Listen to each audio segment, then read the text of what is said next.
In a quiet town in Wales, two girls moved like shadows, never speaking to anyone but each other. They mirrored each other's steps, thoughts, even madness. Their silence wasn't shyness, it was a pact, and the world didn't understand it until it was too late.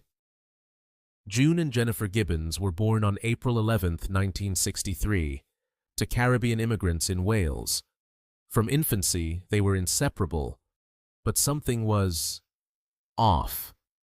They didn't just share a bond, they lived in a world all their own, a private language, identical movements, a mirror with no reflection. Teachers couldn't get through, doctors couldn't explain it, their parents simply hoped it would pass. But the silence was spreading, growing louder, and the only ones who seemed to understand them were each other. Attempts were made to separate them, hoping it would break their dependence. But the results were catastrophic. June fell into a catatonic state. Jennifer lashed out violently. Without each other, they withered. Eventually, they were reunited, but now even more tightly bound. They refused to speak in public. They moved only in unison, and in private, they whispered to each other in a strange, fast-paced language, one only they could decode. Their silence birthed something else, words. The twins began to write obsessively, at home, at school, in bed at night. Stories full of betrayal, torment, and twisted romance, always involving twins, always one good, one evil, and always ending in death. Jennifer wrote a novel where a doctor poisons a child to win his mother's love. June's stories were no less disturbed.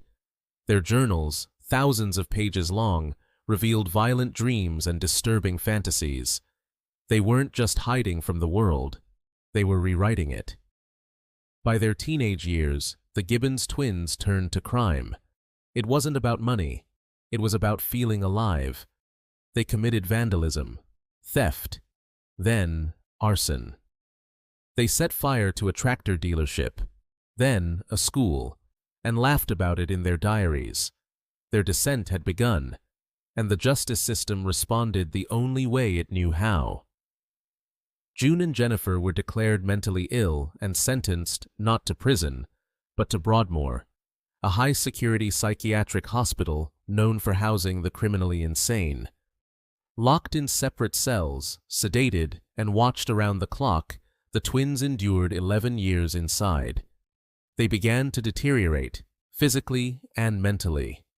One twin would sleep while the other remained awake. One would eat, the other refused.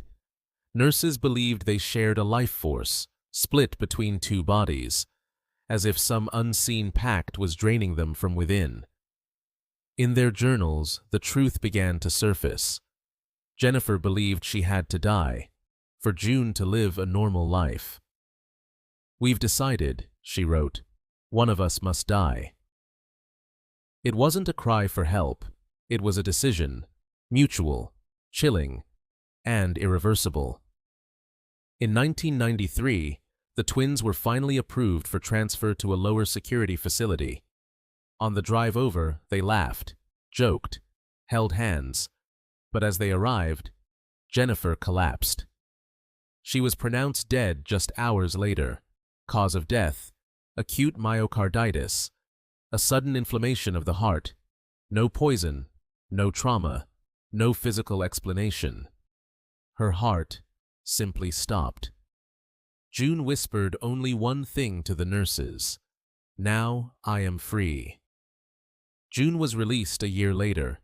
She lives quietly in the UK, never reoffended, rarely speaks of her sister.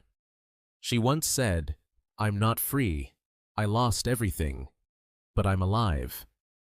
The doctors, the media, even the family, none could explain Jennifer's death. Only June seemed to understand it, and she never tells the full story. The story of the silent twins is not just about mental illness. It's about the terrifying power of human connection, of silence that screams, of love so deep it devours the soul. Some believe it was a shared delusion. Others say they were psychically linked, but the truth may lie beyond science, beyond reason, beyond the shadows.